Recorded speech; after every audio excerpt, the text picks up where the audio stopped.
A maid whispers to a billionaire, "Help, he keeps on following me." And in that moment, her whole world changes.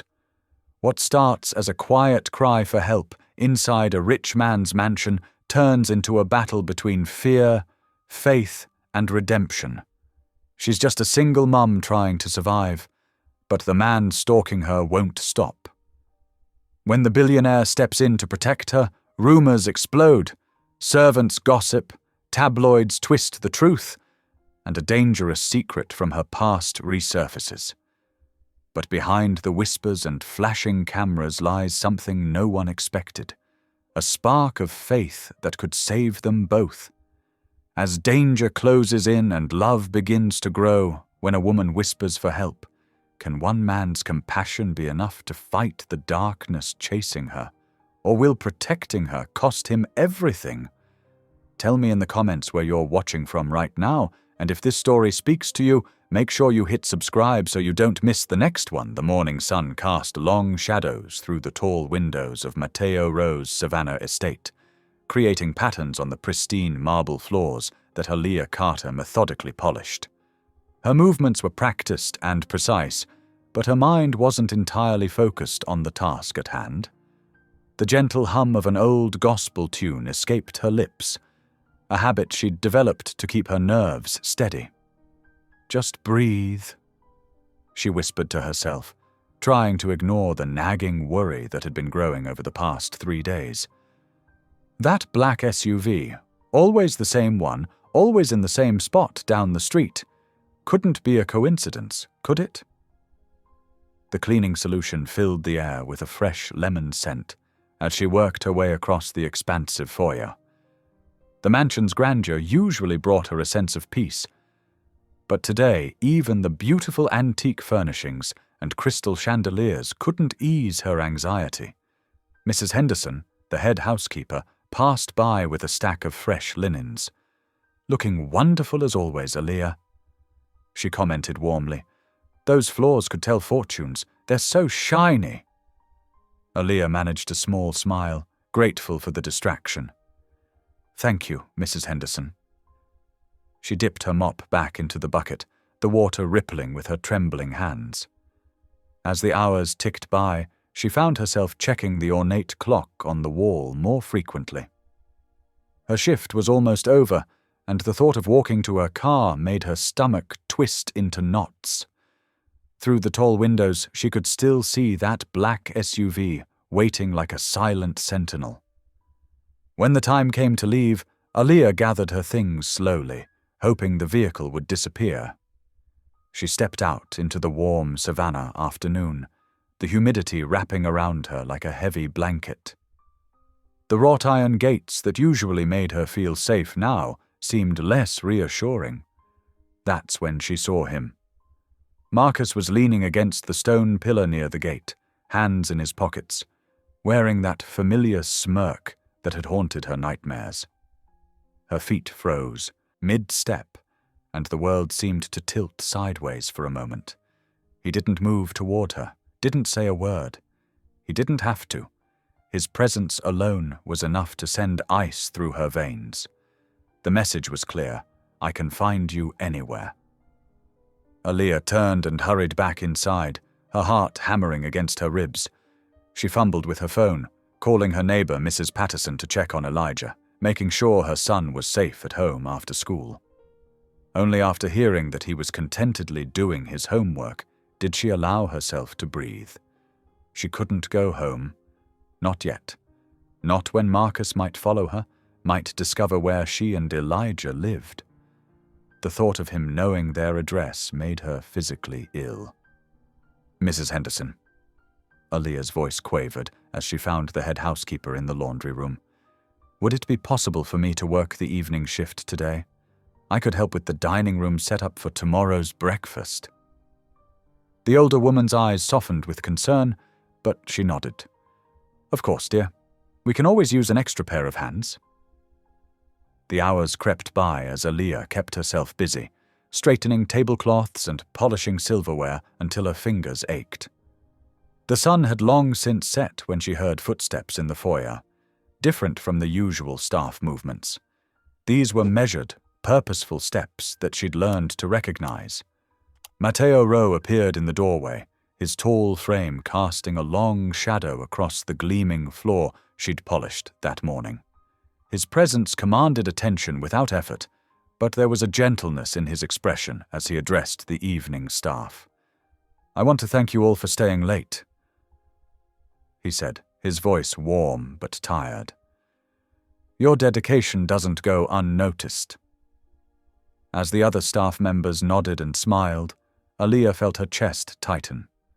She'd seen Matteo's kindness in action before, in the way he treated his employees, in his patience with mistakes, in his genuine concern for their well-being.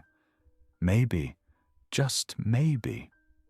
Her feet carried her forward before her mind could talk her out of it. "Mr. Rowe?" Her voice was barely above a whisper. He turned toward her, dark eyes focusing with immediate attention. "Yes, Mrs. Carter." Her hands were trembling as she clasped them together. The words stuck in her throat for a moment before tumbling out, "Help! He keeps on following me." Matteo's expression shifted from polite interest to sharp concern as he took in her pale face and frightened eyes. The other staff members had drifted away, leaving them in a bubble of tense silence. "Who's following you?" His voice was low, careful. "My ex-husband," Aaliyah managed, fighting to keep her voice steady. "There's been a black SUV outside for 3 days, and today he was at the gate, and I'm scared he'll follow me home to my son, and I just—" She stopped, realizing she was rambling. Matteo's jaw tightened, and something dark flickered across his features. But when he spoke, his voice was gentle. "Come to my office, please. We need to discuss this properly." As they walked through the quiet halls, Aaliyah felt tears threatening to spill over. Not of fear this time, but of relief. Someone was listening. Someone with the power to help was taking her seriously. "I promise you," Matteo said as he opened his office door, "I will look into this immediately. No one should feel unsafe coming to or leaving work." He paused, then added with quiet intensity, "And no one will harm you or your son on my watch." Aaliyah sank into one of the leather chairs, her legs finally giving out. The office was warm and wood-paneled, with a wall of windows overlooking the illuminated gardens. It should have felt intimidating, but instead, she felt protected for the first time in days. "Tell me everything," Matteo said, settling behind his desk, but leaning forward, his full attention focused on her.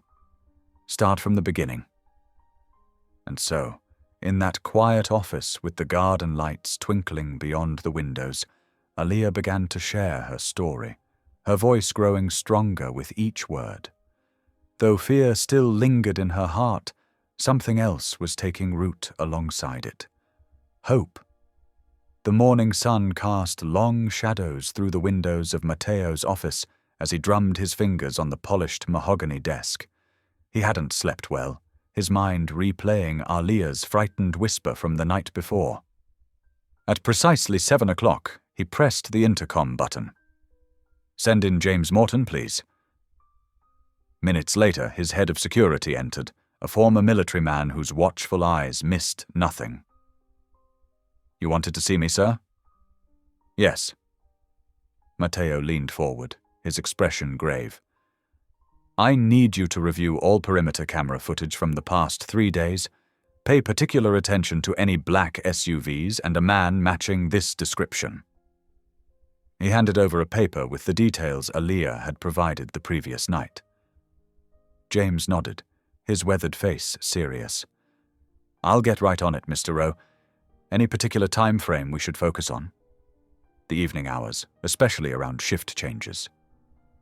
Matteo's voice hardened. "And James, this is priority 1.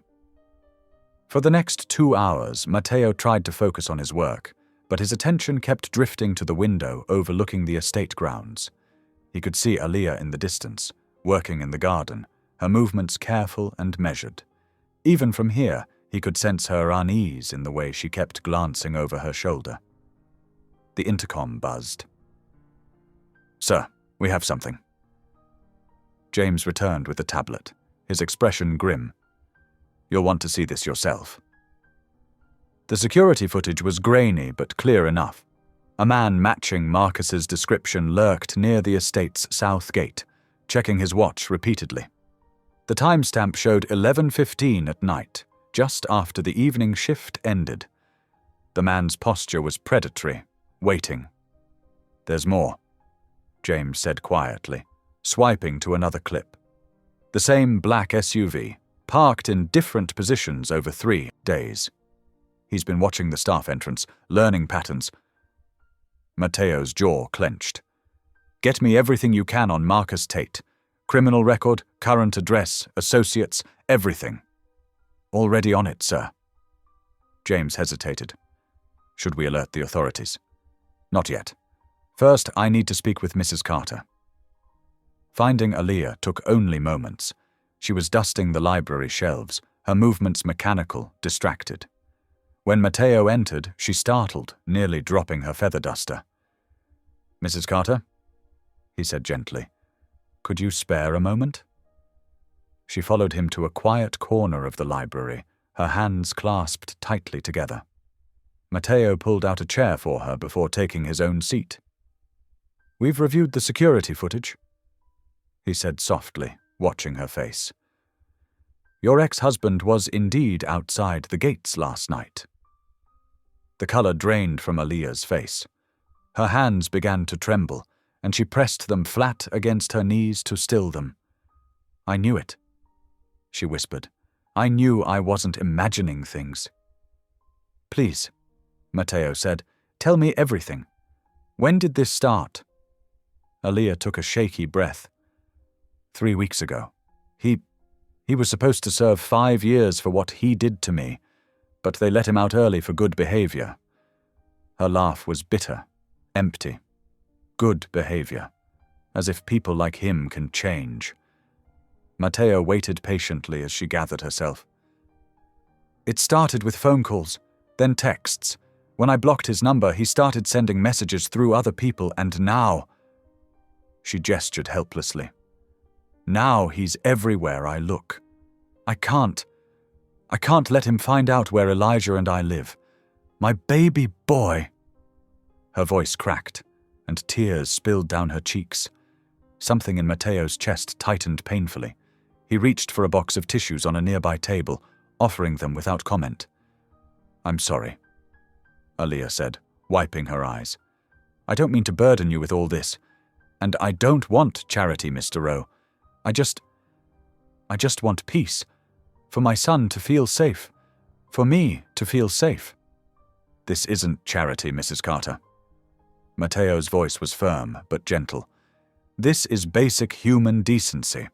No one should live in fear, especially not a mother and child. He leaned forward, his dark eyes intense. From now on, I'm sending a car to bring you and Elijah to and from work. My security team will ensure you're both protected. Mr. Rowe, I couldn't possibly, please. He interrupted softly. Let me help. Not as your employer, but as someone who cannot stand by while a child and his mother are threatened. Aaliyah's resistance crumbled, fresh tears spilling down her cheeks. Thank you, she whispered. Thank you. Later that evening, long after the staff had gone home, safely with security escorts, Matteo sat in his darkened office.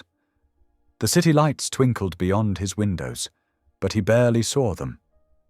His mind was filled with the image of Aaliyah in the library, looking so small and broken in that oversized chair. He remembered how she'd insisted.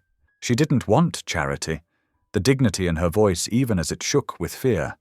How many times had she faced battles alone, protecting her son while the world looked away? For years, Matteo had focused solely on business, on building his empire higher and stronger. Emotions were messy, unpredictable things that had no place in the boardroom. But now, watching the security footage again on his tablet, seeing Marcus's predatory stance, something stirred in his chest, something he hadn't felt in years. Compassion. Raw and powerful, It overshadowed every spreadsheet and contract on his desk. For the first time since losing his wife, numbers and profit margins seemed hollow compared to the simple act of helping someone in need. He switched off the tablet, but the image remained. Aaliyah's grateful tears, her whispered thank you, the way she'd straightened her shoulders afterward, gathering her strength to return to work. Such quiet courage in the face of terror. Matteo stood, walking to the window. His reflection stared back at him, and he hardly recognized himself. The hard lines of his face had softened, and something in his eyes had changed. Business ambition had driven him for so long, but now he felt more alive than he had in years, simply because he'd chosen to listen when someone whispered for help. The autumn sun cast long shadows across the estate's driveway as Aaliyah stepped out of the company car that had become her daily transport. Her son Elijah clutched her hand, chattering about his day at school. For a moment, everything felt almost normal. Then she saw it, the familiar black SUV creeping along the street beyond the gates. Her heart jumped into her throat. "Inside, baby," she whispered, hurrying Elijah toward the mansion's service entrance. "Quick now." But before panic could fully take hold, 2 security vehicles smoothly pulled out from their stations, positioning themselves between Marcus's SUV and the gates. Aaliyah watched, trembling, as the estate's security team emerged from their vehicles, approaching Marcus's car with purposeful strides. Through the iron bars of the gate, she could see Marcus's face contort with rage. He threw his vehicle into reverse, tires squealing against the pavement as he fled. The security team was already on their radios, calling the police, but Aaliyah knew it was too late. Marcus would be gone before they arrived. "Mommy?" Elijah's small voice brought her back to the present. Was that him again? She squeezed his hand, forcing a smile. "Don't worry about it, sweetheart. Let's get inside." They had barely made it through the door when Matteo appeared, his usual composed expression tight with concern.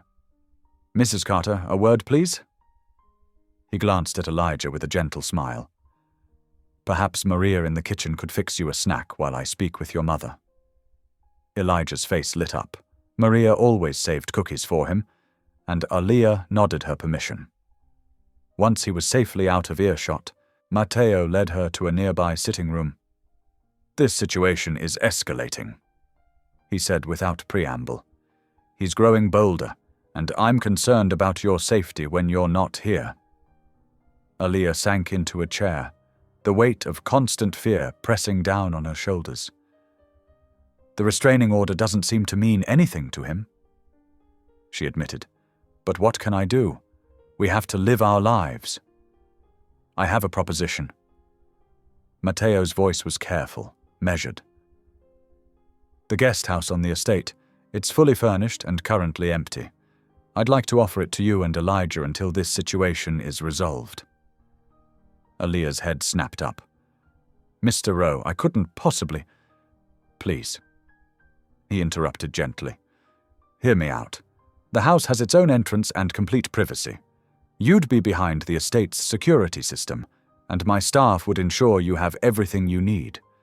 Most importantly, you and Elijah would be safe." Pride warred with fear in Aaliyah's chest.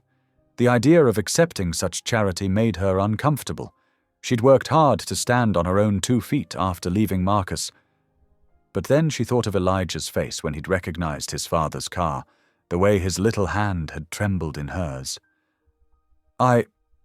She hesitated, twisting her hands in her lap. "It would only be temporary." "Of course," Matteo assured her. "Just until we can ensure your safety through proper legal channels. And you would maintain your complete independence. This is simply a security measure." Tears pricked at her eyes as she thought of her tiny apartment, the only home she'd been able to provide for Elijah since leaving Marcus. But what good was pride if it put her son at risk? "Okay," she whispered. "Thank you. We'll come." Relief flooded Matteo's face. I'll have someone escort you home to pack what you need. The house will be ready within the hour." That evening, Aaliyah stood in the guest house's spacious living room, still struggling to process the day's events. Their single suitcase looked small and shabby against the elegant furnishings, but she refused to feel ashamed. Everything they truly needed was in that bag: clothes, Elijah's favorite stuffed animal, and the worn photograph of her mother that had seen her through countless hard times. Maria, Mateo's cook, had already stocked the kitchen with groceries and left a warm casserole in the oven. "Just until you get settled," she'd said with a motherly pat on Aaliyah's arm. "Though you're welcome in the main kitchen any time." Elijah explored the house with uncontained excitement, especially delighted by the small garden visible from his bedroom window. "Look, Mommy, we can plant flowers." "Maybe," she said softly, helping him change into his pajamas. "Remember, this is just temporary, baby." "I know." He climbed into bed, his expression suddenly serious. "But it's nice here. Safe, like God heard our prayers." Aaliyah's throat tightened as she tucked the blankets around him. "You think so?" Elijah nodded solemnly. "Remember what you always say. God works in mysterious ways," she finished, smoothing his hair back from his forehead. "Yeah, maybe Mr. Rowe is one of those ways." Such simple faith, yet it shook her to her core. "Maybe you're right," she whispered, kissing his forehead. "Time for sleep now, baby. Say your prayers." She listened as he recited his nightly prayer, adding a special thank you for their new temporary home. When he finished, she turned on his nightlight and moved to the door. "Mommy?" His small voice stopped her. "Do you think God is watching out for us?" Aaliyah looked back at her son, this precious gift who had kept her going through the darkest times. Through the window, she could see the lights of the main house, where Mateo had opened his home to virtual strangers, simply because it was the right thing to do. "Yes, baby," she whispered, her voice thick with emotion. "I think he is." The whispers started small, like most things do. A raised eyebrow here, a knowing look there. By Wednesday morning, the grand halls of Mateo Rowe's estate buzzed with hushed conversations that fell silent whenever Aaliyah passed by. She first noticed it while cleaning the library. Two maids quickly stepped apart when she entered, their faces flushed as if caught sharing secrets. Throughout the day, similar scenes played out. Staff members huddled in corners, speaking in low tones, only to scatter at her approach. In the kitchen, Maria watched with concerned eyes as Aaliyah methodically wiped down counters. "Don't let them bother you, dear," she said softly. "People always talk when they don't understand." Aaliyah's hands trembled slightly as she worked. "I know they must think, it looks—" She couldn't finish the sentence. "What it looks like," Maria said firmly, "is a good man helping someone in need, nothing more." But the whispers didn't stay confined to the estate. By Thursday afternoon, several online tabloids had picked up the story. A grainy photo showed Mateo leading Aaliyah and Elijah through the garden, his hand hovering protectively near her elbow as they walked. The headlines ranged from suggestive to outright scandalous: "Billionaire's Secret Family" and "Rowe's Mystery Woman, the Truth Behind Closed Gates." Aaliyah discovered the articles during her lunch break, her phone lighting up with notifications from concerned friends. Her stomach churned as she scrolled through the speculation. This was exactly what she'd feared, causing problems for the man who'd shown her such kindness.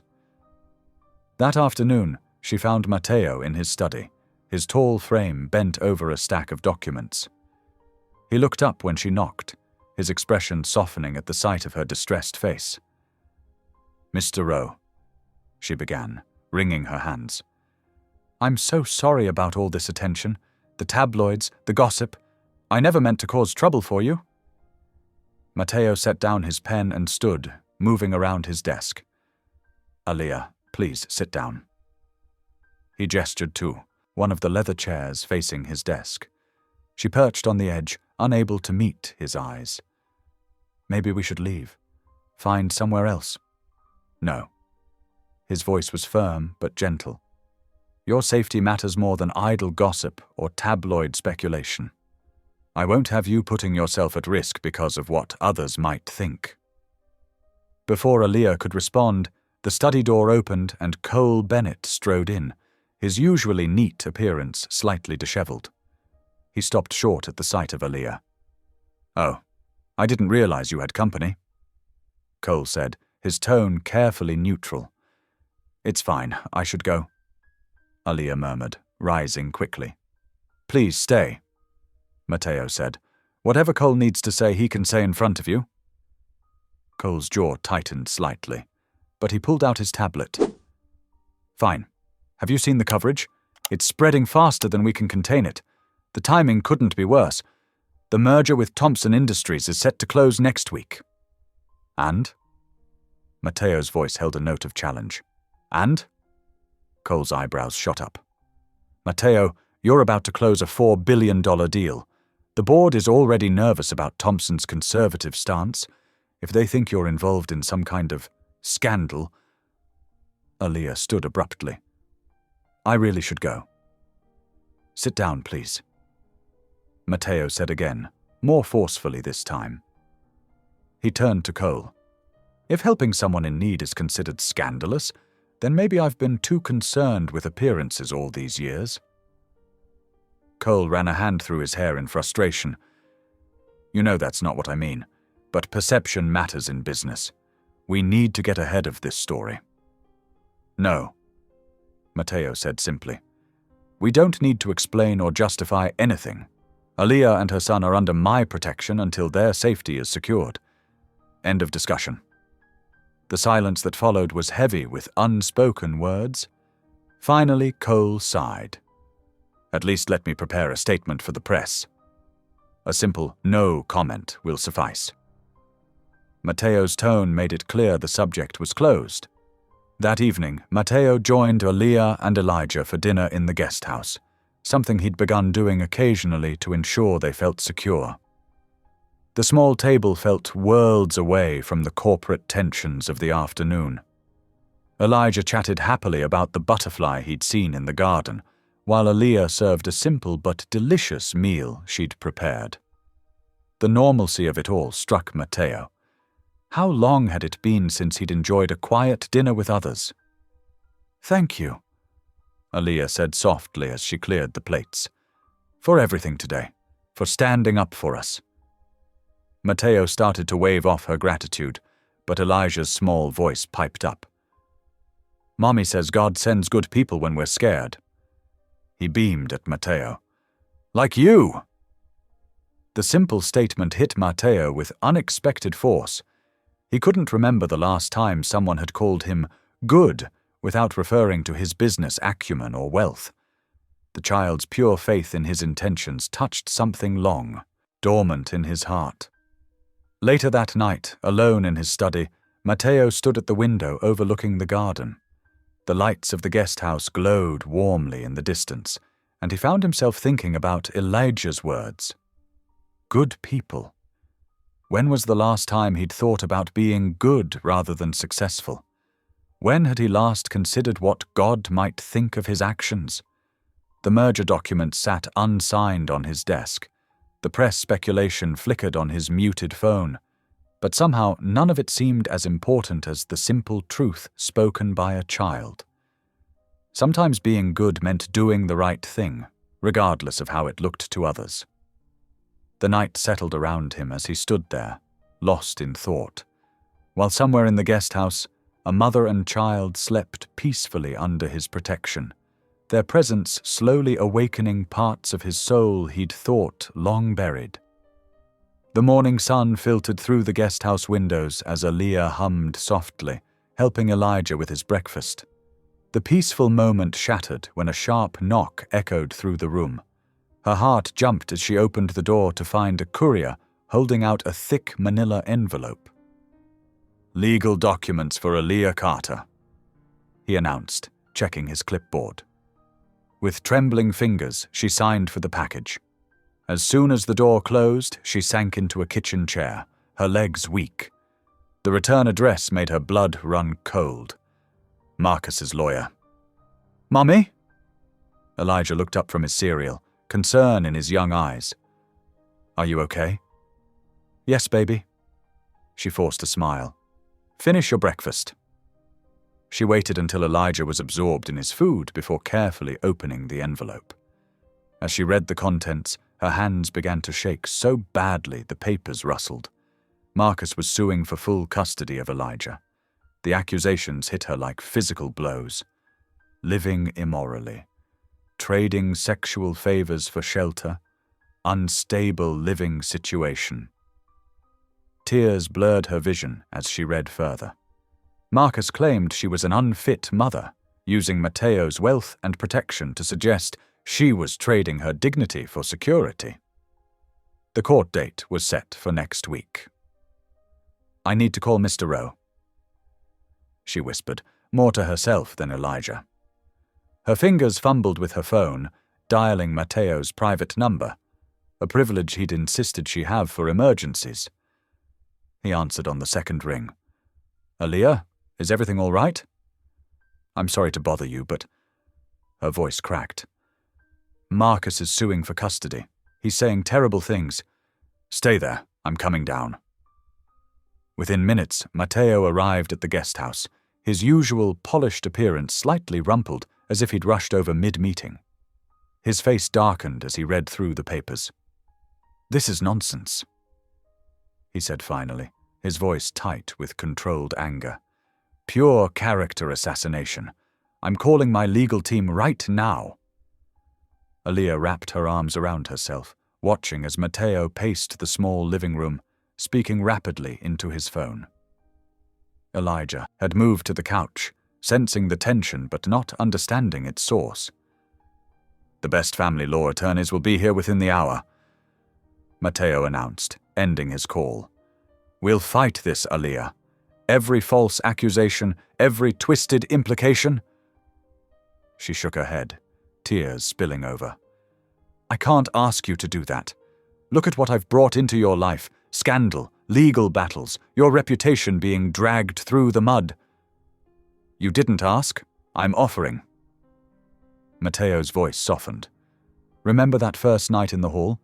You asked for help, and I said I'd protect you. That hasn't changed.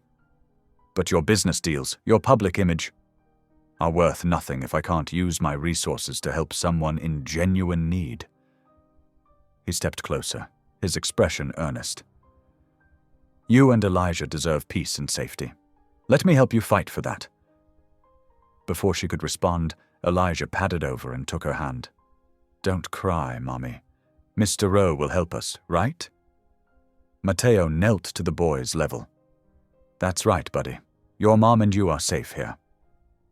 Throughout the afternoon, a parade of lawyers filled the guest house, reviewing documents and building their defense. Aaliyah answered countless questions, her voice growing hoarse as she detailed Marcus's past abuse, the restraining orders, his early release from prison. Dark clouds gathered outside as evening approached, matching her mood.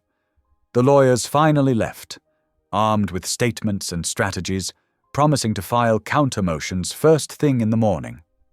Matteo lingered after the others had gone. "Try to get some rest. We have a strong case, Aaliyah. Marcus's history of violence works against him." Thunder rumbled in the distance as she nodded, too exhausted for words. After Matteo left, she went through the motions of preparing dinner, helping Elijah with his bedtime routine, all while fighting back waves of fear. The storm broke in earnest as she tucked Elijah into bed. Lightning flashed, making him jump. "Can we pray extra tonight, Mummy?" he whispered. "Of course, baby." She knelt beside his bed, clasping his small hands in hers. "Dear Lord, please watch over us during this storm. Give us strength to face our fears." In the hallway, Matteo had returned to check on them one last time. He stopped short at the sight through the partially open door. Aaliyah and Elijah, heads bowed in prayer, their voices barely audible above the rain. "And please help Mr. Rowe too," Elijah added. "He's taking care of us just like you said you would." Matteo felt something shift in his chest, an ache he couldn't quite name. How long had it been since he'd witnessed such pure faith? Since he'd believed in something bigger than quarterly reports and merger deals? Aaliyah's voice joined her son's. "Lord, give us wisdom and courage for tomorrow. Help us trust in your plan, even when we're scared." "Amen." "Amen," Elijah echoed, snuggling under his covers. Matteo quietly stepped back, not wanting to intrude on their private moment. But the image stayed with him, their quiet strength, their unwavering faith despite everything they faced. It stirred memories of his own childhood prayers, of believing in something more than what could be seen or measured. The storm raged on through the night, but inside the guest house, a different kind of peace had settled. Aaliyah checked on Elijah one last time before retiring to her own room, drawing strength from his peaceful sleep. Morning arrived with clearing skies and renewed determination. Aaliyah dressed carefully in a modest blue dress, helping Elijah with his small clip-on tie. They would meet with the lawyers again today, beginning the fight for their future. When they stepped out of the guest house, Matteo was waiting by his car. He'd promised to accompany them to every meeting, every court date, standing beside them as they faced whatever came next. "Ready?" he asked simply. Aaliyah took a deep breath, holding Elijah's hand tight. The morning sun caught the lingering raindrops, making them sparkle like diamonds. Yesterday's storm had passed, leaving the air fresh and clean. Perhaps today's battles would do the same. "Ready," she answered, and together they walked toward the waiting car, side by side. The marble halls of the Chatham County Courthouse echoed with footsteps as Aaliyah walked beside Matteo, her heart pounding against her ribs. Elijah was safely at school. She couldn't bear to have him witness this. Her navy blue dress felt too tight, though she knew it was just nerves making it hard to breathe. "Remember," Matteo murmured, "you're not alone in this." They rounded the corner to courtroom 3, and there he was. Marcus Tate stood with his lawyer, dressed in an expensive charcoal suit that made Aaliyah's stomach turn. She knew that suit, bought with money that should have gone to Elijah's medical bills years ago. His calculated smile made her steps falter. Matteo's hand touched her elbow, steadying her. "Keep walking. Don't let him see you shake." Marcus's eyes locked onto her, his smirk widening. "Aaliyah," he called out, voice dripping with fake warmth. "Looking well, very well, considering."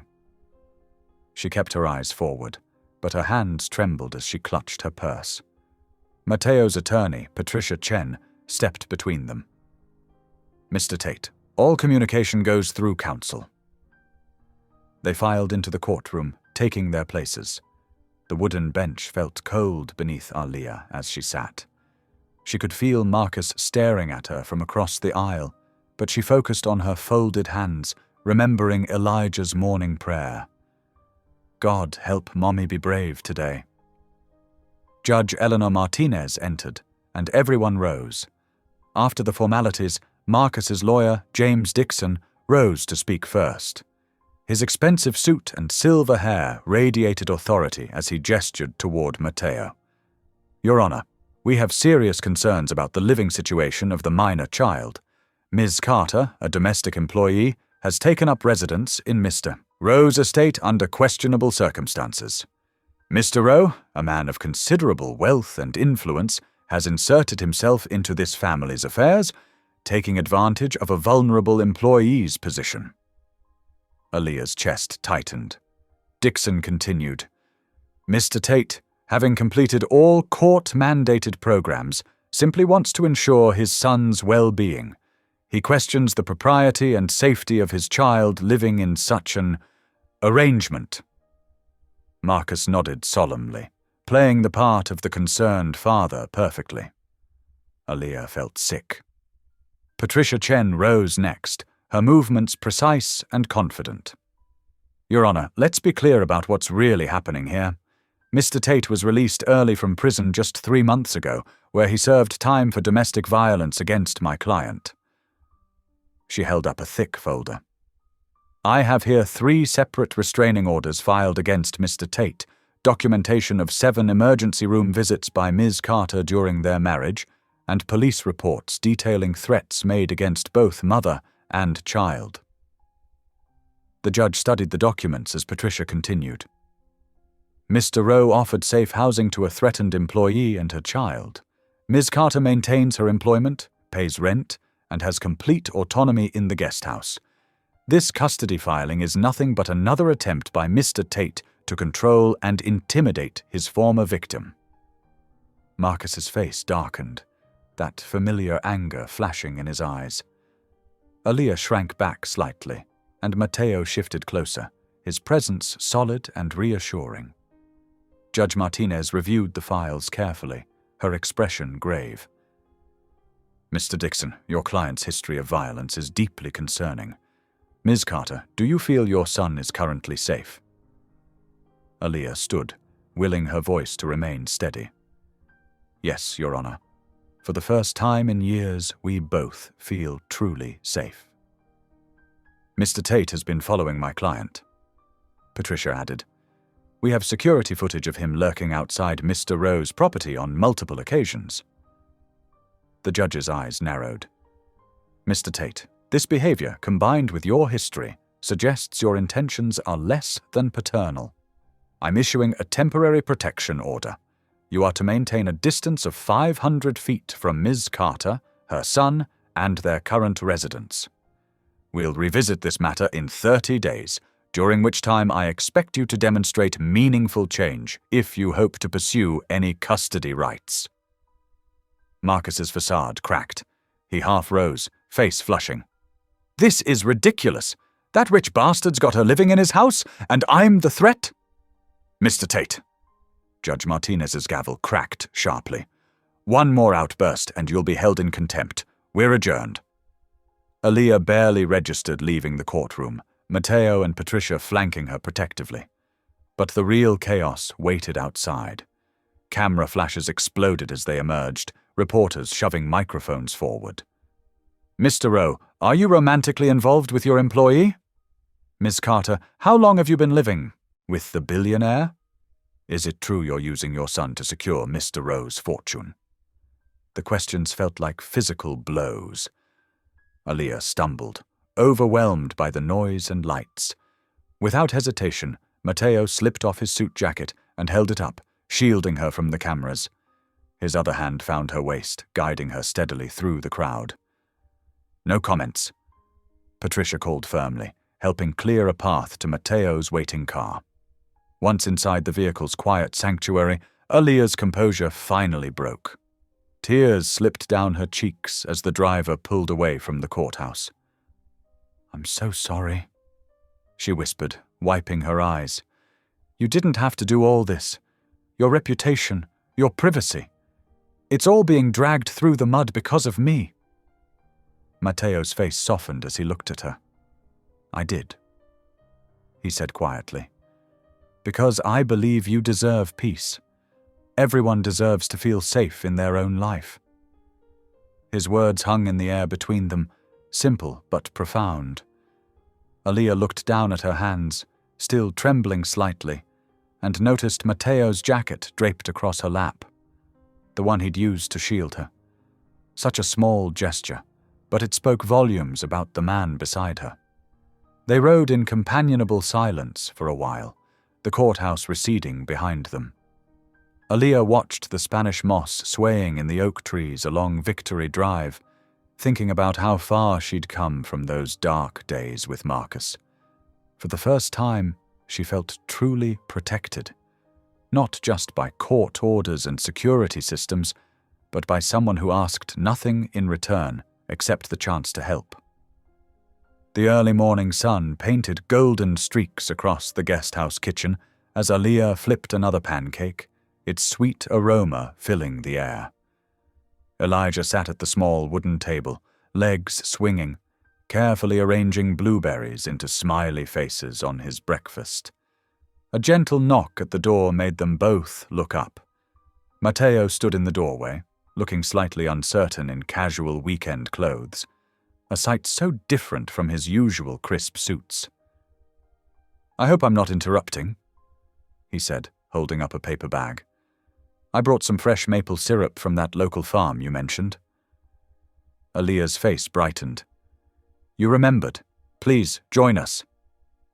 She gestured to the empty chair. "There's plenty to go around." Elijah bounced excitedly in his seat.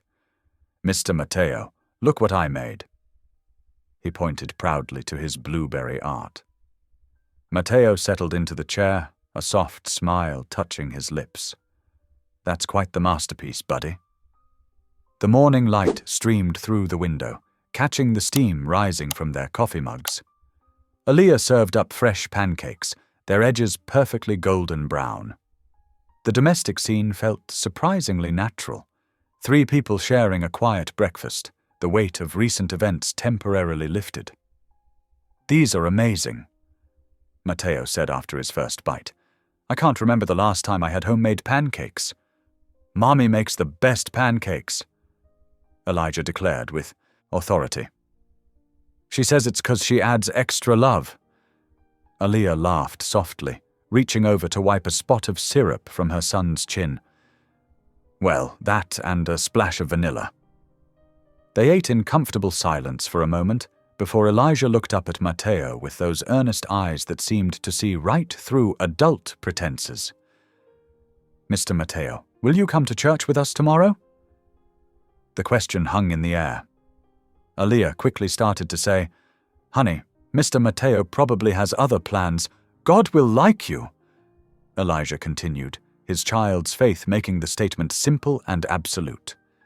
"He likes everybody who tries to be good, and you help people." Matteo's fork paused halfway to his mouth. Something flickered across his face. Pain, perhaps, or memory. He managed a polite smile, but didn't quite meet either of their eyes. That's very kind of you to invite me, Elijah." The boy waited expectantly, but Matteo carefully steered the conversation in another direction. "Tell me about your favorite superhero instead. I noticed your Batman backpack." Aaliyah watched the subtle deflection, noting how Matteo's shoulders had tensed at the mention of church. She recognized that look, the same one she'd worn in those dark days after her mother passed, when faith felt more like a question than an answer.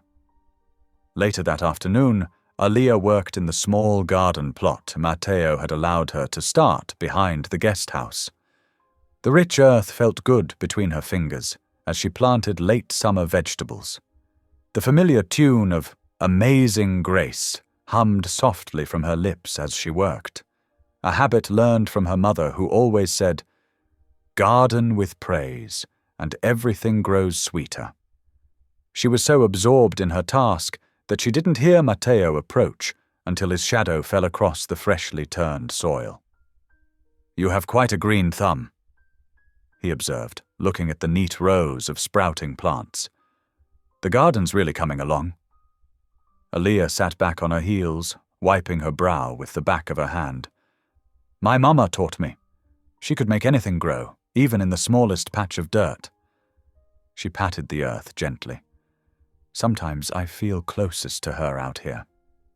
Matteo was quiet for a moment, studying the way she tended the plants with such care. When he spoke again, his voice was different, more vulnerable than she'd ever heard it. "How do you do it?" he asked softly. "Do what?" "Keep believing. Keep singing those hymns, praying, holding on to faith." He gestured vaguely at the world around them. "After everything you've been through, the abuse, the fear, having to rebuild your whole life, how do you still trust in a God who let all that happen?" Aaliyah sat silent for a moment, letting the question settle between them like the evening dew beginning to form on the leaves. When she answered, her voice was gentle but firm. Because faith isn't about what happens, it's about who holds you through it. She brushed the dirt from her hands and stood to face him. My mama used to say that faith is like a garden. Sometimes storms come and tear everything up.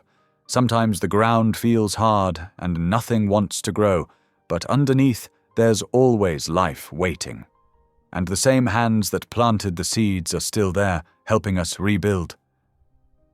She saw something shift in Matteo's expression, a crack in the careful wall he maintained. I used to believe like that, he admitted quietly. Before Sarah, before the accident. Now I'm not sure anyone's listening anymore. Sometimes the listening happens in the silence, Aaliyah said softly, like when a stranger opens his home to protect a scared mother and her child. Their eyes met for a long moment, and Aaliyah saw the impact of her words register in his face. But before he could respond, Elijah's voice called from the guest house. "Mummy, can we have mac and cheese for dinner?" The spell broke, and Matteo stepped back, his professional mask sliding back into place. "I should let you get back to your evening. Thank you for the talk." That night, long after the house had grown quiet, Matteo found himself standing outside a door he hadn't opened in 3 years. Sarah's chapel room, a small space she'd converted for private prayer and meditation. He'd sealed it off after her death, unable to face the memories it held. His hand trembled slightly as he turned the key. The door creaked open to reveal a room bathed in moonlight. Everything was exactly as she'd left it. The small altar, the worn Bible, the cushioned prayer bench. A layer of dust covered everything, but underneath he could still catch the faint scent of the lavender oil she'd loved. Matteo sank into the armchair by the window, Sarah's favorite spot for morning devotions. The silence felt heavy, like it was waiting for something. Aaliyah's words echoed in his mind. Faith isn't about what happens. It's about who holds you through it. He looked up at the small cross mounted on the wall, remembering how Sarah used to say it wasn't just a symbol of suffering, but of love that transcends pain. For the first time in years, he let himself really feel the weight of his grief, his guilt, his anger at God. The moonlight streamed through the stained glass window, casting colored shadows across the floor. Matteo sat there in the quiet, not praying exactly, but wondering if anyone was still listening, wondering if healing was possible, wondering if faith, like Aaliyah's garden, could grow again in soil that felt too hard to bear new life. The night wrapped around him like a gentle blanket, and in the stillness something shifted. Not an answer exactly, but perhaps the beginning of a question that didn't hurt quite so much to ask. Sunday morning dawned clear and bright, the Georgia sun casting long shadows across Matteo's estate. He stood before his mirror, adjusting his tie with unusual care. It had been 3 years since he'd worn a suit for anything but business. The last time he'd been in a church was for Sarah's funeral. His hands trembled slightly as he smoothed down his jacket. Elijah's innocent invitation echoed in his mind. God will like you. Such simple words, yet they'd stirred something deep within him, something he'd thought long buried. A gentle knock at his door interrupted his thoughts. "Mr. Matteo." Elijah's voice piped through the wood. "Mommy says we're ready when you are." Opening the door, Matteo found himself smiling at the sight before him. Elijah stood there in his Sunday best, a crisp white shirt, navy blue pants, and a clip-on tie that sat slightly crooked. Behind him, Aaliyah wore a modest pale blue dress that made her eyes shine. She looked different somehow, more at peace than he'd seen her since she'd arrived. "You look very handsome," Aaliyah said softly, reaching out to straighten Elijah's tie. "Both of you." The drive to the church was quiet, filled with a gentle anticipation. Elijah chatted about the Sunday school lesson he was excited for, while Aliyah hummed softly under her breath, warming up her voice for the choir performance. The church itself was smaller than Matteo had expected, a humble brick building with white trim and stained glass windows that caught the morning light. As they walked up the steps, Matteo felt his heart rate quicken. But then Elijah slipped his small hand into Matteo's, tugging him forward with childlike enthusiasm. "Come on, I want to show you where we sit." Inside, the sanctuary was filled with warm wood tones and soft light filtering through the colored glass. The congregation was already gathering, a diverse mix of people from all walks of life. Matteo noticed how they greeted each other with genuine warmth, like family. Several people recognized Aliyah, coming over to embrace her. There were no judgmental stares or whispered gossip about the tabloid stories. Here, she was simply one of their own. Matteo watched as she introduced him, her voice carrying a quiet pride. "This is Mr. Rowe. He's been very kind to us." The welcome he received was overwhelming in its sincerity. Handshakes, smiles, and warm words of greeting surrounded him. An elderly deacon clasped his hand firmly, saying, "Any friend of Aliyah's is family here." As the service began, Matteo found himself seated next to Elijah in the fourth row. The boy followed along in the hymnal seriously, his finger tracing each word as the congregation sang. The familiar rhythms of worship, standing, sitting, praying, brought back memories of Sunday mornings with Sarah. But for the first time, those memories didn't feel like daggers to his heart. When it came time for the choir performance, Aliyah made her way to the front with the others. She wore no special robe, no distinguishing marks, but something in her bearing set her apart. As the piano began to play, she closed her eyes and her voice rose clear and pure. Amazing grace, how sweet, the sound that saved a wretch like me.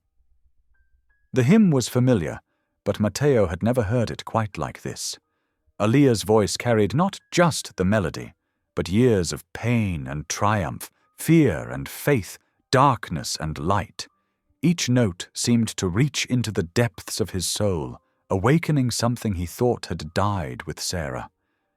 Without realizing it, tears began to slide down his cheeks. He didn't try to wipe them away. Beside him, Elijah reached over and patted his hand gently, as if to say it was okay to cry in church. The rest of the service passed in a blur of emotion. When it ended, people lingered, chatting and fellowshipping. An older woman with silver hair approached Matteo as he stood somewhat awkwardly by the door. "I'm Sister Martha," she said, taking his hand in both of hers.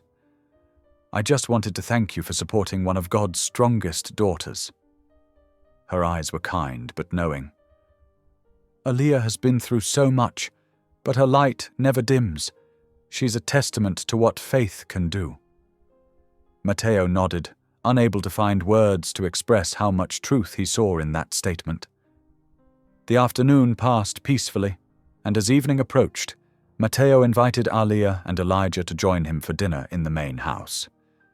The cook had prepared a simple but delicious meal, and something about the day had broken down the last of their formal barriers. Elijah regaled them with stories from Sunday school, complete with dramatic reenactments that had them all laughing. Aliyah shared funny choir practice moments, and even Matteo found himself telling stories about his own childhood church experiences. The sound of their laughter echoed through the usually quiet dining room. Matteo couldn't remember the last time these walls had heard such joy. Looking at Elijah's animated face and Aliyah's bright smile, he felt a warmth spread through his chest, a feeling of home he'd thought was lost forever. After dinner, while Elijah worked on his homework in the guest house, Aliyah found Matteo sitting alone on the main house's wraparound porch. He sat in one of the wooden rocking chairs, staring out at the garden where they'd talked about faith just days before.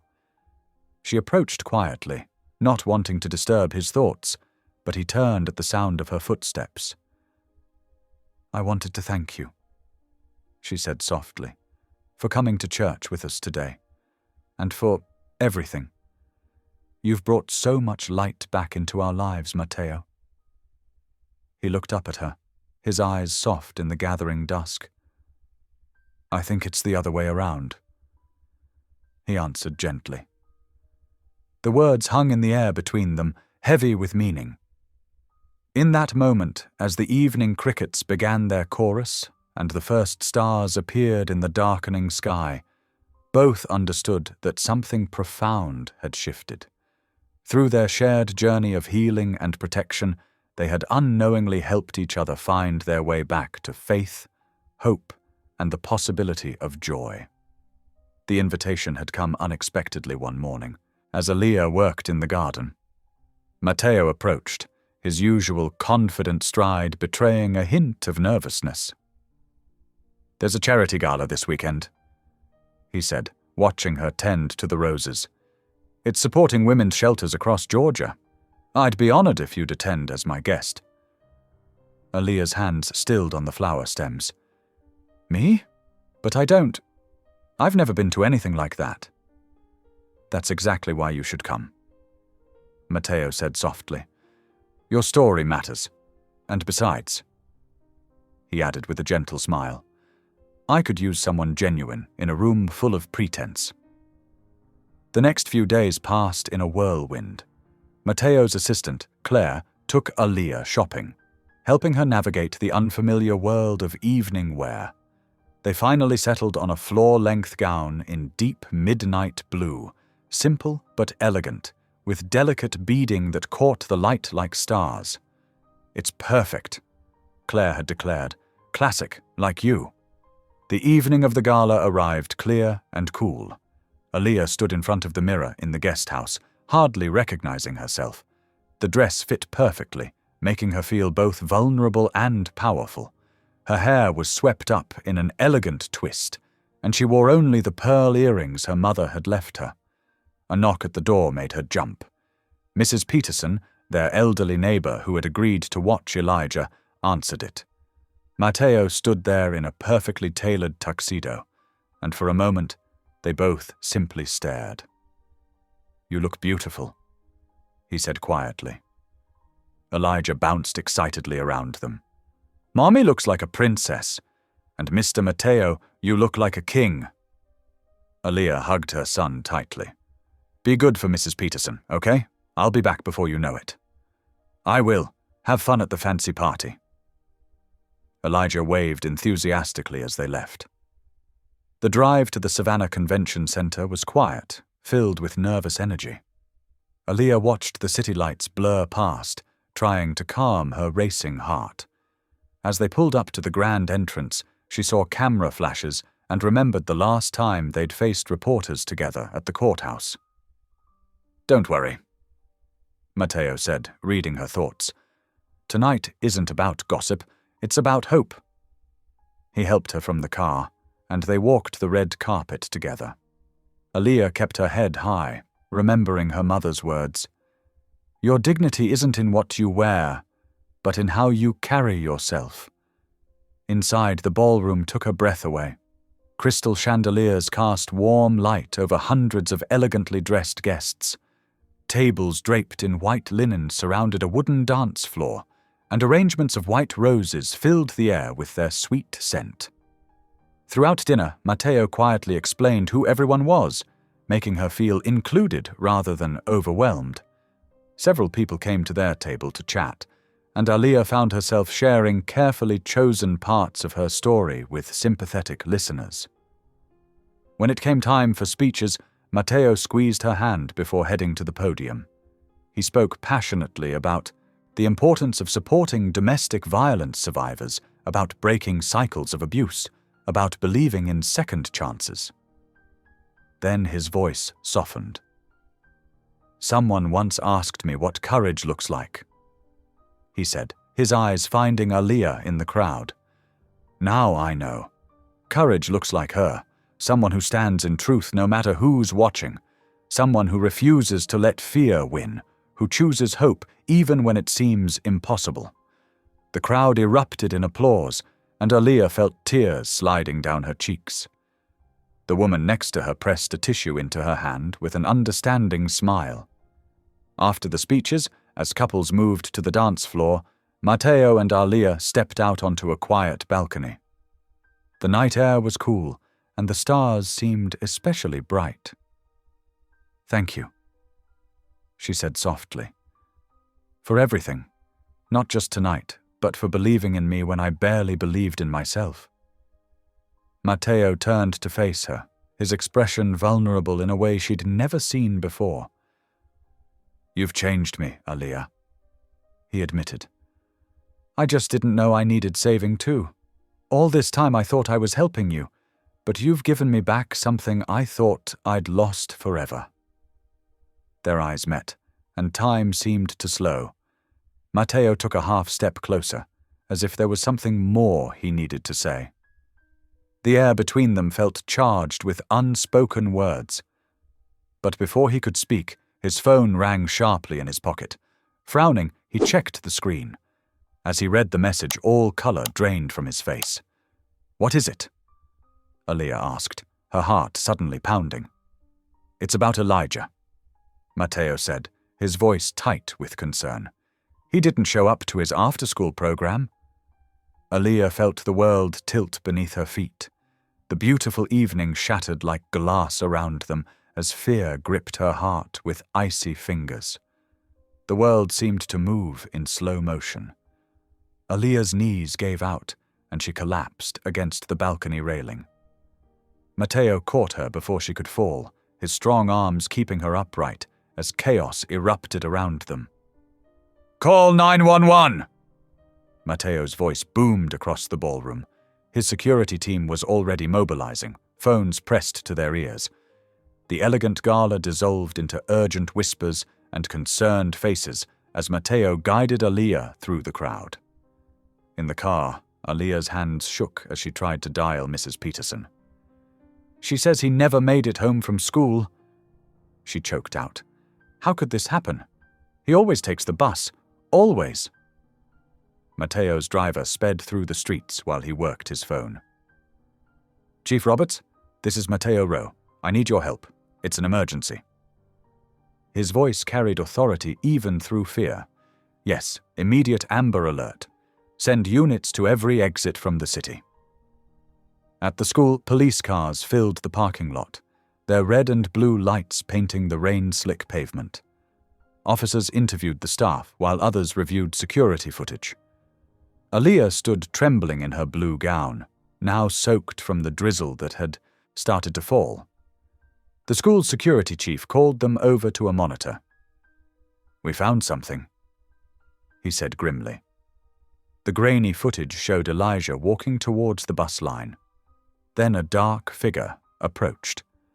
Marcus, wearing a baseball cap pulled low. He grabbed Elijah's arm roughly and led him to a waiting car. "No!" Aaliyah's scream echoed through the empty hallway. She crumpled to the floor, her elegant updo coming undone.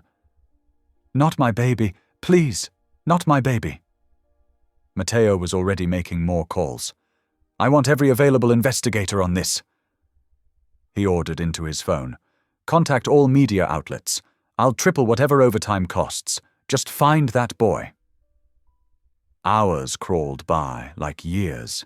The drizzle turned into a downpour as police searched known locations. Aaliyah sat in Matteo's car, clutching Elijah's favorite blue sweater that she'd grabbed from the guest house.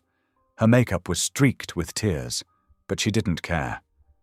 "Lord," she prayed, her voice breaking, "please protect my son. Please don't let Marcus hurt him. I can't lose him. Please, please!" Her words dissolved into sobs. Lightning flashed across the sky as Matteo drove them down another dark road. His knuckles were white on the steering wheel. "We'll find him," he said, his voice fierce with determination. "I swear it, Aaliyah. We'll find him." They checked every address Marcus had ever been associated with. Empty apartments, abandoned buildings, dead ends. The rain came down in sheets now, making it hard to see more than a few feet ahead. Their headlights cut yellow paths through the darkness as they headed toward the outskirts of town. Aaliyah pressed Elijah's sweater to her face, breathing in his familiar scent, a mix of crayons and the bubblegum shampoo he loved. "He must be so scared," she whispered. "He hates thunderstorms. He always crawls into my bed when it storms." Mateo reached over and squeezed her hand. His touch was warm, steady, anchoring her in the storm of fear. "Elijah is strong, like his mother, and we won't stop until we bring him home."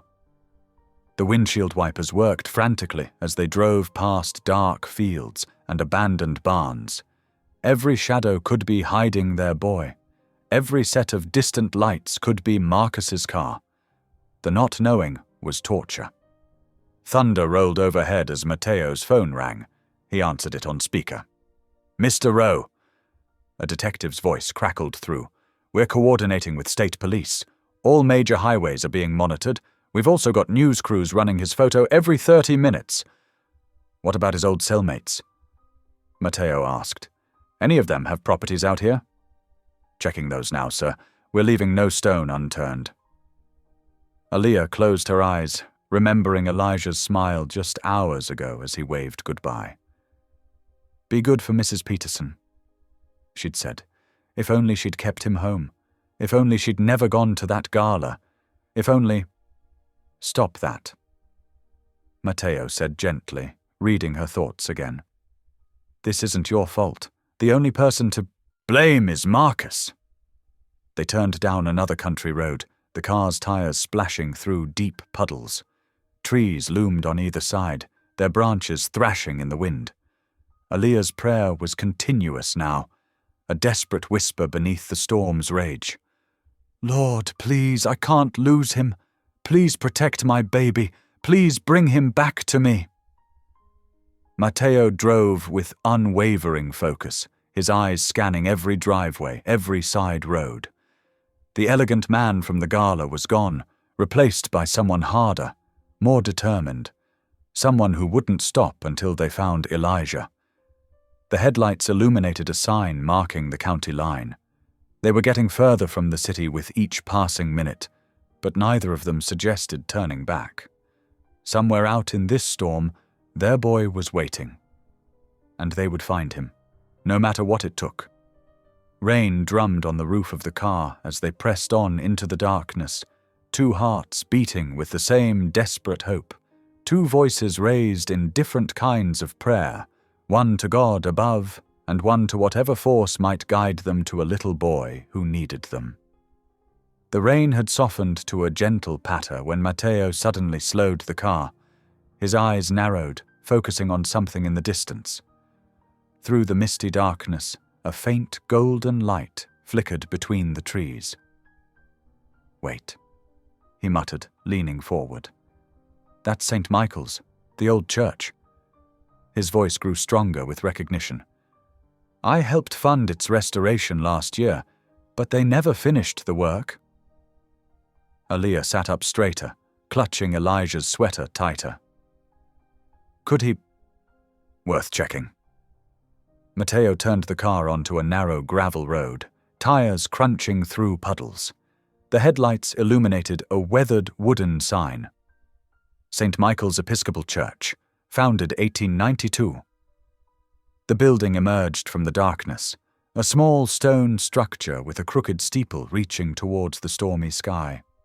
Most windows were dark, but one near the back glowed with a weak, wavering light. Mateo parked close to the entrance, killing the engine. "Stay here," he whispered, but Aaliyah was already opening her door. "No," she said firmly. "If my son's in there, I'm going in." They approached the church together, their shoes squelching in the mud. The front door was slightly ajar, creaking softly in the wind. Mateo pulled out his phone, using it as a flashlight as they stepped inside. The beam swept across dusty wooden pews and faded hymnals. Paint peeled from the walls, and the air smelled of mold and neglect. Their footsteps echoed on the worn floorboards. "Elijah?" Aaliyah called softly, her voice trembling. "Baby, are you here?" A small sound came from the front of the church, like a hiccup or a stifled sob. Matteo's light found the source. Behind the old wooden pulpit, a tiny figure huddled in the corner, soaked to the skin and shaking. "Mommy?" Elijah's voice was small and frightened. "Oh, God, oh, thank you, thank you!" Aaliyah ran forward, nearly tripping in her haste. She fell to her knees beside the pulpit, gathering her son into her arms. "Baby, my baby." Elijah burst into tears, clinging to his mother. "I was so scared. He fell asleep in the car, and I ran away, and I didn't know where to go. But I saw the church, and I remembered what you said about churches being safe places." "Shh, you're safe now. You're so brave, so smart." Aaliyah rocked him back and forth, her own tears falling into his wet hair. She wrapped his favorite sweater around his trembling shoulders. Matteo was already on the phone with the police, his voice low and urgent. "Yes, we've found him. St. Michael's Episcopal on Old Mill Road. The boy's safe, but Marcus can't be far. Send units immediately." He paused, listening. "No, Elijah escaped on his own. Marcus isn't here, but check the surrounding area." While he spoke, Aaliyah checked Elijah for injuries, running her hands over his arms and face. Besides being cold and frightened, he seemed unharmed. "Did he hurt you, baby?" Elijah shook his head. "He just grabbed me and put me in his car. He said mean things about you, but then he got tired and pulled over and fell asleep. I waited till he was really sleeping, and then I ran." "Smart boy," Matteo said softly, coming to kneel beside them. "You did exactly the right thing." Elijah looked up at him with tear-stained cheeks. "I remembered the church 'cause you told the newspaper people about fixing it. I saw your picture in the paper." Matteo's throat tightened. To think his minor act of charity months ago had provided sanctuary for this child tonight. He reached out and squeezed Elijah's shoulder gently. Red and blue lights suddenly flashed through the windows, accompanied by the crunch of tires on gravel. Multiple police cars surrounded the church. Matteo went to meet them, while Aaliyah held Elijah close, murmuring prayers of thanksgiving. Within minutes, the old church was filled with activity. Officers took statements while paramedics checked Elijah. Someone brought blankets and hot chocolate from a nearby convenience store. Through it all, Aaliyah didn't let go of her son's hand. Then came the news they'd been waiting for.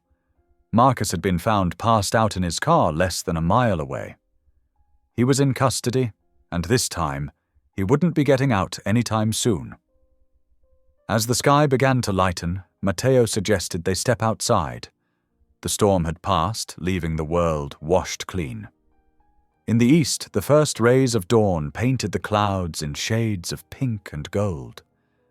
Dewdrops sparkled on spiderwebs strung between the old church's railings. Elijah had fallen asleep in Aaliyah's arms, exhausted by his ordeal. She stood looking at the sunrise, tears still drying on her cheeks. Slowly she reached out and took Matteo's hand. "God sent you, didn't he?" she whispered, her voice full of wonder and gratitude. Matteo looked down at their joined hands, then at the sleeping child, then at the woman whose faith had never wavered even in the darkest night. His heart felt full in a way it hadn't in years. "Maybe," he replied softly. "He sent you to remind me he still exists." The sun rose higher, bathing them in golden light as they stood together on the church steps. Three souls brought together by providence, protection, and a love that had grown stronger than fear. The morning sun was climbing higher as Matteo's car pulled through the estate gates. Aaliyah sat in the back seat with Elijah still sleeping against her shoulder, his small hands clutching her dress. The police escort followed them up the long driveway, lights flashing silently in the golden morning light. Matteo's housekeeper, Mrs. Sullivan, was waiting at the guest house door with worry etched on her kind face. She had prepared fresh towels and hot tea, clucking softly as she helped Aaliyah carry Elijah inside. The The boy barely stirred as they changed him into warm pajamas and tucked him into bed. "You need rest too, dear," Mrs. Sullivan insisted, guiding Aaliyah to the couch. She draped a thick quilt around Aaliyah's shoulders, while Matteo spoke quietly with the police officers in the kitchen. "We'll need detailed statements," one officer was saying, "but it can wait until everyone's had some sleep. We've got Marcus in custody, and with the kidnapping charges he won't be seeing daylight for a long time." Matteo nodded, running a hand through his disheveled hair. "I want the full weight of the law on this, every charge that can stick, and I want a restraining order that covers 3 states." "Already working on it, sir. We'll be back this afternoon for the formal statements." After the officers left, Matteo checked on Aaliyah. She had curled up under the quilt, her eyes fixed on Elijah's bedroom door. "Try to sleep," he said gently. "I'll have security right outside. You're both safe now." She managed a tiny nod, exhaustion finally overtaking her as her eyes drifted closed. Matteo stood watching her for a moment, struck by how young and vulnerable she looked in sleep. Then he quietly withdrew to handle the cascade of calls and arrangements that needed his attention. The morning passed in a blur of police reports, lawyer consultations, and media statements. Matteo's PR team worked to control the story, emphasizing Elijah's bravery and the swift response of law enforcement. By early afternoon, Matteo was physically and emotionally drained, but there was still more to do. He asked his cook to prepare chicken soup, something warm and comforting, and carried a tray to the guest house himself. He found Aaliyah awake, sitting on the edge of Elijah's bed, watching her son sleep. "You should eat something," he said softly, setting the tray on a side table. He pulled a soft blanket from the closet, one his grandmother had knitted years ago, and draped it over her shoulders. Aaliyah looked up at him, her eyes filling with tears. "I've spent my life waiting for the world to be kind again," she whispered, her voice rough with emotion. Matteo felt something shift in his chest, a wall crumbling, a door opening. He knelt beside her, taking her trembling hands in his. "Then let me start it for you," he replied, his words a gentle promise. A single tear rolled down her cheek as she squeezed his hands. They sat in comfortable silence until Elijah stirred, blinking sleepily at them both. "Hey, buddy," Matteo said softly. "Hungry? We've got some soup here." The next few days passed in a careful routine as they all adjusted to the new normal.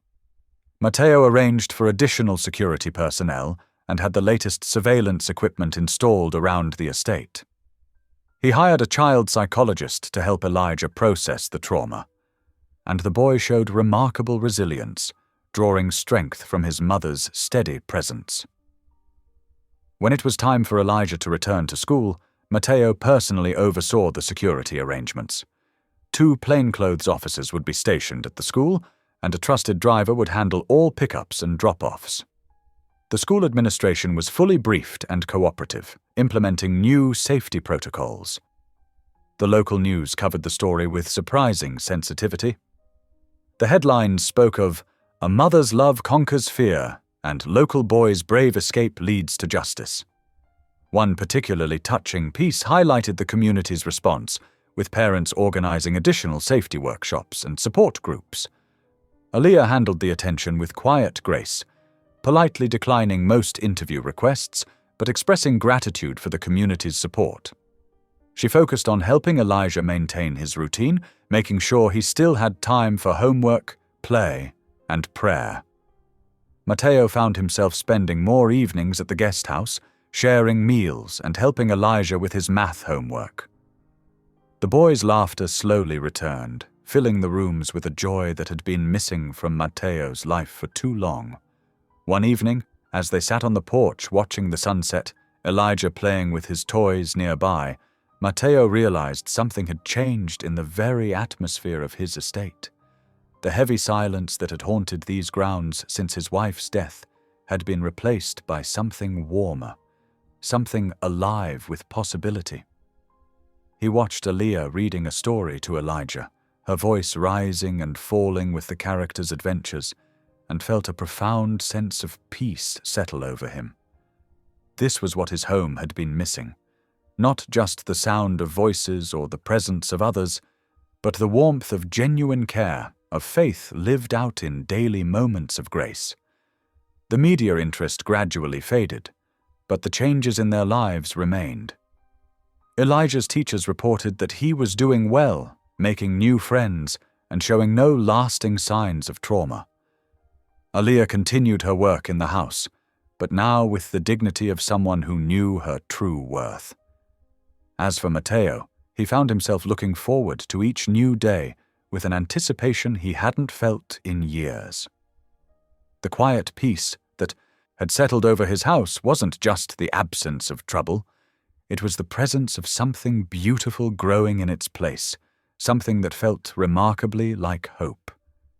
The gentle spring breeze carried the scent of jasmine through Savannah's streets as Aaliyah stood in front of her new home, a modest 2-bedroom cottage just 3 blocks from Matteo's estate. The white picket fence and small garden reminded her of the home she'd dreamed of as a little girl. "Mommy, can I plant flowers here?" Elijah asked, pointing to an empty patch beside the front steps. "Of course, sweetheart. This is our home now." The words felt strange and wonderful on her tongue. Our home. Matteo had helped her find the place, but respected her wish to pay her own way. She'd saved enough for a down payment, and her salary made the mortgage manageable. He'd only insisted on installing a security system and cameras, a precaution she gratefully accepted. The moving truck arrived early that Saturday morning. Matteo showed up too, dressed in jeans and a casual shirt, ready to help. He looked different outside his usual business attire, more approachable, more human. "I know you said you didn't need help," he said with a small smile, "but I thought an extra pair of hands couldn't hurt." Together, they moved furniture and unpacked boxes. Elijah helped by organizing his toys in his new room, chattering excitedly about the space-themed wallpaper Matteo had surprised him with. By mid-afternoon, the cottage began to feel like home. Aaliyah hung her mother's photo in the living room, right where sunlight would catch it each morning. She arranged her small collection of books on newly installed shelves and set up the kitchen with the few but cherished items she'd accumulated over the years. "The garden needs some work," Matteo observed, looking out the kitchen window. "I know someone who could. I'd like to do it myself." Aaliyah interrupted gently. "With Elijah. It'll be our project." Matteo nodded, understanding. "Of course, but maybe I could stop by sometimes just to check on the progress." She smiled, recognizing his attempt to maintain their connection while respecting her independence. "We'd like that." The weeks that followed settled into a comfortable rhythm.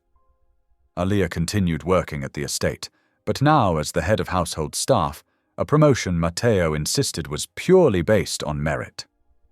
Elijah thrived in his new school, making friends and earning good grades. They often had dinner together, sometimes at Matteo's house, sometimes at the cottage. Elijah would tell them about his day, his innocent observations making them both laugh. After dinner, they'd help him with homework or play board games, creating moments of normalcy that felt almost miraculous given their tumultuous past. One Wednesday evening, as they walked through the neighborhood after dinner, Elijah spotted an ice cream truck. Matteo bought them all cones, and they sat on a park bench, watching the sunset paint the sky in shades of pink and gold. "Mr. Matteo," Elijah asked, ice cream dripping down his chin, "are you coming to church with us on Sunday?" Matteo glanced at Aaliyah, who was carefully wiping her son's face with a napkin. "Would that be okay? You're always welcome," she said softly. That Sunday morning, Matteo arrived at their cottage early. He wore a simple navy suit, and Aaliyah noticed he seemed nervous, a stark contrast to his usual confident demeanor in business settings. The small church welcomed them warmly. The wooden pews gleamed in the morning light filtering through stained glass windows. The congregation's voices lifted in song, filling the space with joy and reverence. Aaliyah watched as Matteo took everything in, the genuine smiles, the children fidgeting in their Sunday best, the elderly deacon who shook everyone's hand with sincere warmth. This wasn't the formal religion of his past. This was faith lived out in community. During the sermon, the pastor spoke about second chances and God's persistent love. Matteo sat very still, his expression thoughtful. When it came time for prayer, Aaliyah saw him bow his head for the first time. His lips moved silently, and she caught a glimpse of something glistening on his cheek. She pretended not to notice, giving him privacy in this moment of vulnerability. After the service, they walked together in the church garden. Elijah ran ahead to play with other children, while Aaliyah and Matteo found a quiet bench beneath an old oak tree. "I haven't prayed in years," Matteo admitted, his voice rough with emotion. "Not since Sarah died. I was so angry at God, I didn't want to believe anymore." Aaliyah waited patiently, knowing some words needed time to form. "But watching you these past months, your strength, your faith even in the darkest moments." He turned to face her. "You gave faith a face for me, Aaliyah. You showed me what it looks like to trust God even when everything falls apart." "God never left you, Matteo," she said gently. "Sometimes we just need someone to remind us He's still there." "I thanked Him today," Matteo continued, "for bringing you and Elijah into my life, for giving me purpose again." He looked at his hands, then back at her. "I'm ready to believe again. And I think I understand now that faith isn't about having all the answers. It's about trusting even when we don't." Elijah came running back then, his dress shirt slightly untucked. "Mommy, can Mr. Matteo come to Sunday school with me next time? We're learning about Daniel in the lion's den." Matteo laughed, ruffling the boy's hair. "I'd like that, buddy. I think I have a lot to learn." They walked back to the parking lot together, the spring sun warm on their faces. Church members called out goodbyes, and several stopped to chat briefly. Aaliyah noticed how naturally Matteo fit into this simple, sacred space, so different from his corporate world, yet somehow exactly where he needed to be. Later that afternoon, as they shared lunch at the cottage, Aaliyah watched Matteo helping Elijah with a Bible story coloring book. The scene struck her deeply.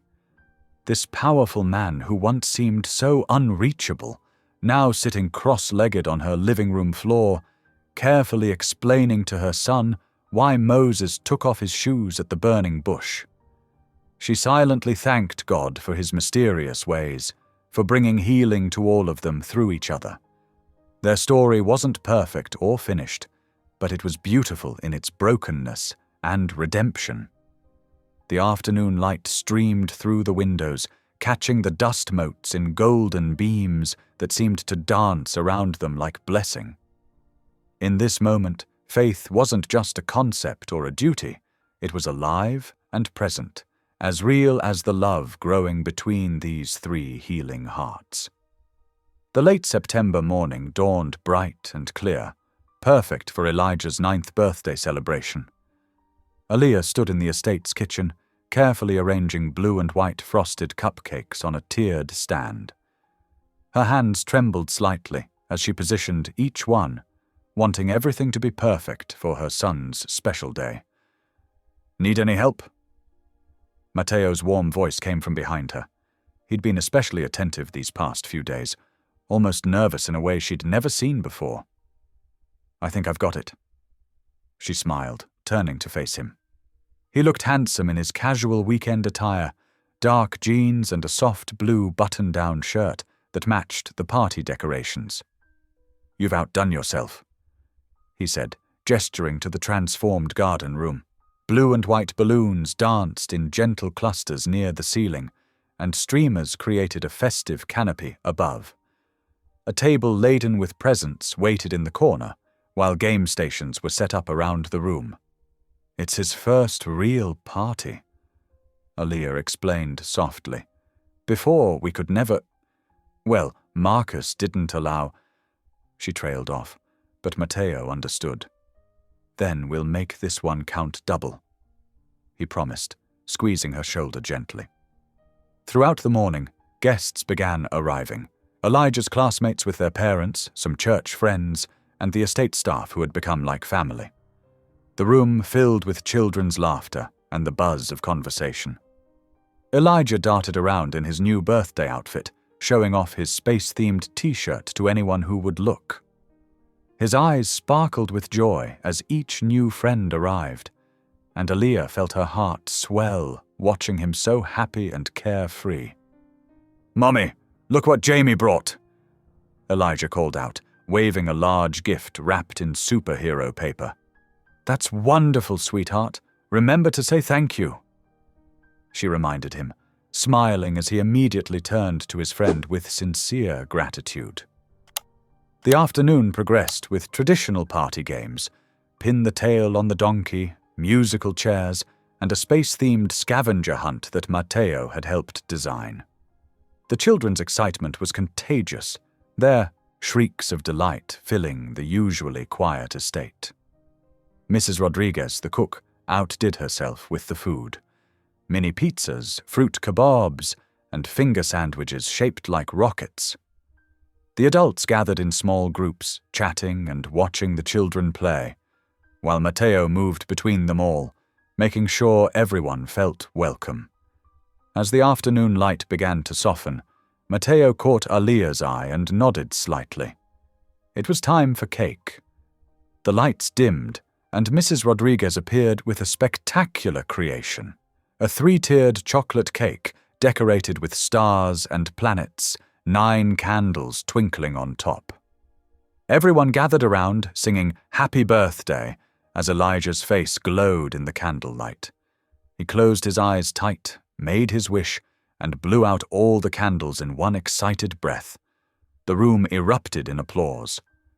"What did you wish for, buddy?" one of his friends called out. "Can't tell." Elijah grinned. "It won't come true if I do." But his eyes darted between his mother and Matteo, and something in his expression made Aaliyah's heart skip a beat. As Mrs. Rodriguez began cutting the cake, Matteo cleared his throat.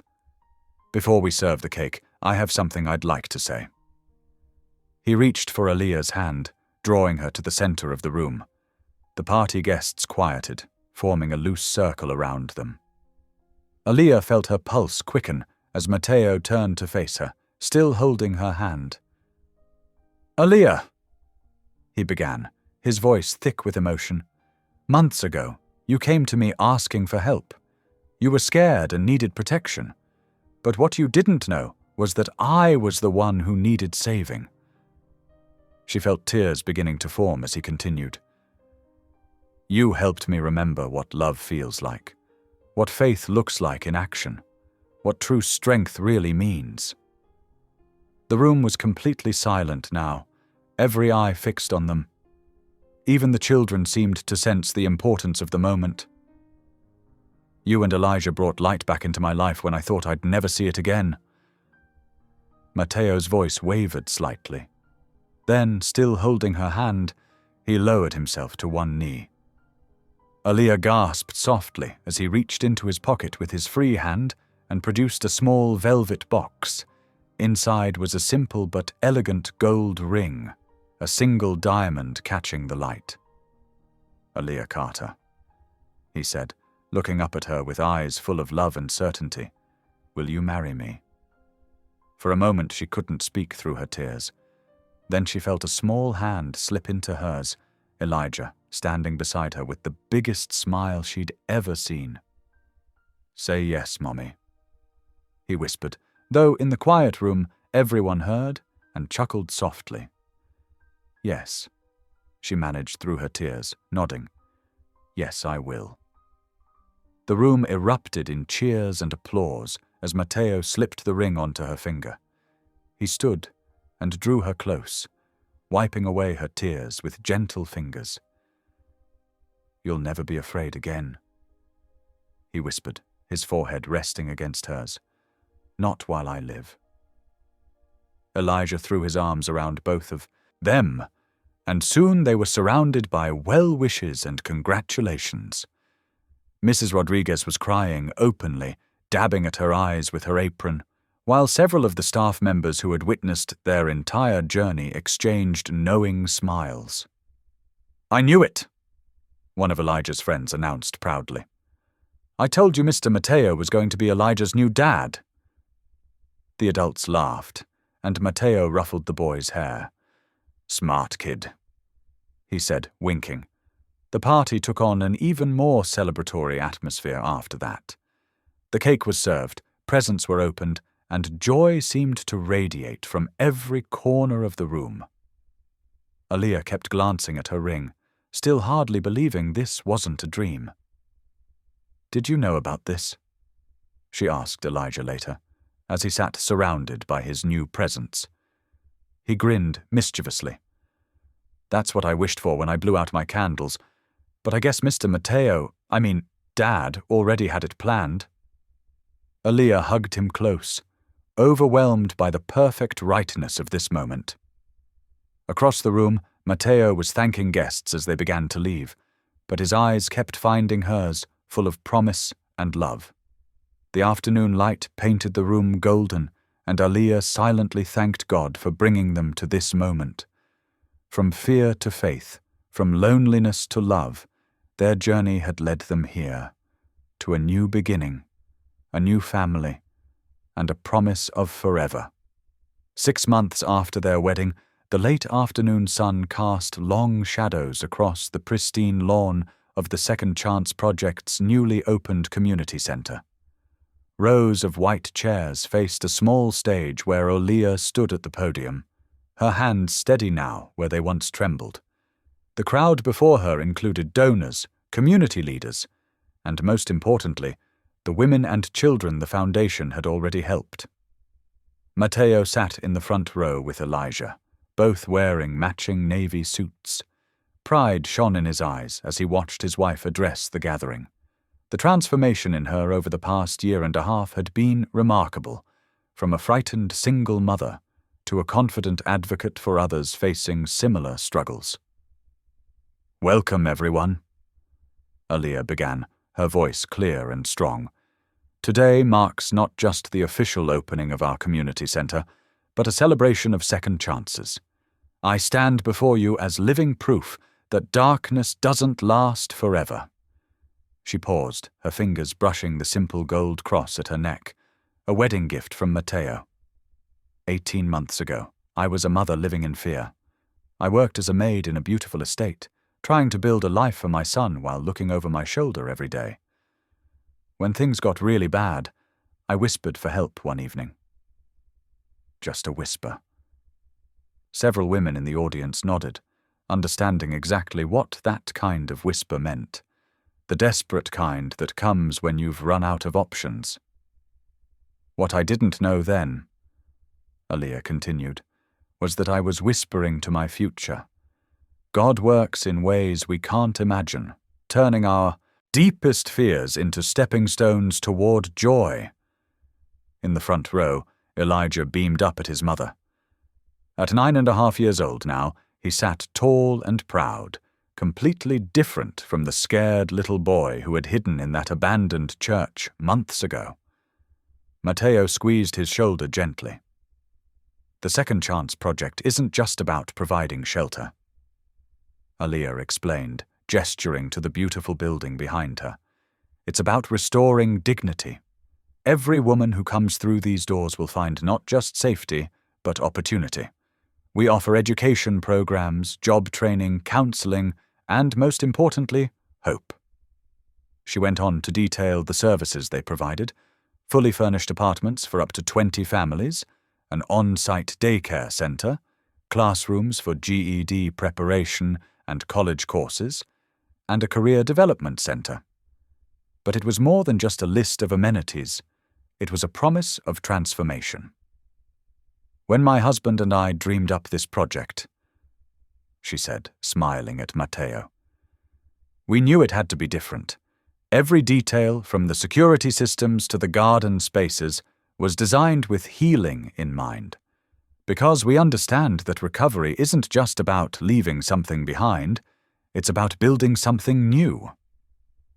The audience applauded as Matteo stood and joined her on stage. His hand found its familiar place at the small of her back, steady and supportive. Elijah bounded up after him, unable to resist being part of the moment. When Aaliyah first came into my life, Matteo addressed the crowd, I thought I was the one offering help. I had no idea she would help me find my way back to faith, back to purpose, back to love. He looked at her with such tenderness that several people in the audience wiped away tears. This project is her vision. I just provided the resources to make it happen. Aaliyah shook her head, squeezing his hand. It's our vision, she corrected gently. A vision of what can happen when fear meets faith, when darkness meets light, when despair meets hope. After the speeches, they led tours through the facility. The building was beautiful but practical. Warm colors, comfortable furniture, and state-of-the-art security systems hidden behind welcoming designs. Each apartment had large windows, letting in natural light, fully equipped kitchens, and space for children to play and grow. The women who would be moving in that weekend walked through their new homes with tears of joy. One young mother, holding a toddler on her hip, hugged Aaliyah tightly. I never thought I'd feel safe again, she whispered.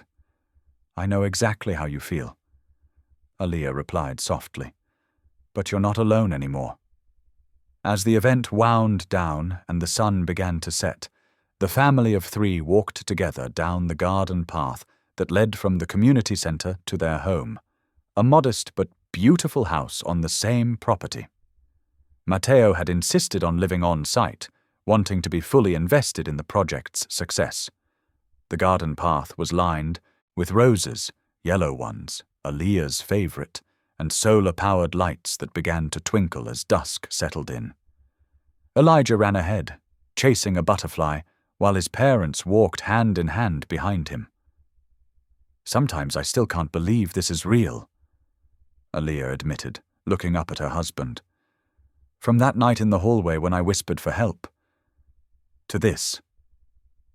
Matteo brought her hand to his lips, kissing it gently. God had a plan all along, he said, the words coming naturally now, where once they would have stuck in his throat. He just needed us to trust him. They paused at the garden gate, watching Elijah pretend to be a superhero on their front lawn. The setting sun painted the sky in brilliant shades of pink and gold, a daily reminder of beauty after darkness. You know what this reminds me of? Aaliyah asked, gesturing to the sunset. That morning at the church, after we found Elijah.